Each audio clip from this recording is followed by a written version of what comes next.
જૂનાગઢમાં મહાશિવરાત્રીના મેળાને લઈને બ્રેકિંગ ન્યૂઝ સામે આવી રહ્યા છે તો હાલ અત્યારે જૂનાગઢથી બ્રેકિંગ ન્યૂઝ સામે આવી રહ્યા છે તે અનુસાર જૂનાગઢ પોલીસ દ્વારા મેળા ઉપર બાજ નજર રાખવામાં આવી છે।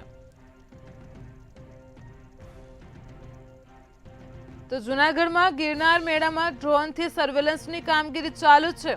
રાજ્યના ડીજીપી દ્વારા પ્રહરી વાન ફાળવવામાં આવી છે। 360 ડિગ્રી કેમેરા વડે મોનિટરિંગ થઈ રહ્યું છે। જૂનાગઢના ભવનાથ ખાતે પોલીસ દ્વારા ડ્રોનથી સર્વેલન્સની કામગીરી હાથ ધરાઈ છે। ટ્રાફિક કંટ્રોલ અને લોકોની અવરજવર વગેરે પર પોલીસની નજર છે।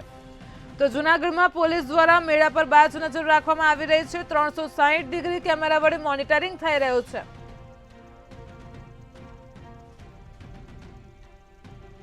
ભવનાથમાં પણ પોલીસ દ્વારા ડ્રોનથી સર્વેલન્સની કામગીરી ચાલુ જ છે। ગિરનાર મેળામાં પણ ડ્રોનથી સર્વેલન્સની કામગીરી હાથ ધરાઈ છે।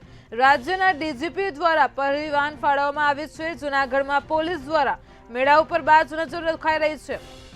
ટ્રાફિક કંટ્રોલ અને લોકોની અવરજવર વગેરે પર પોલીસની બાજ નજર છે।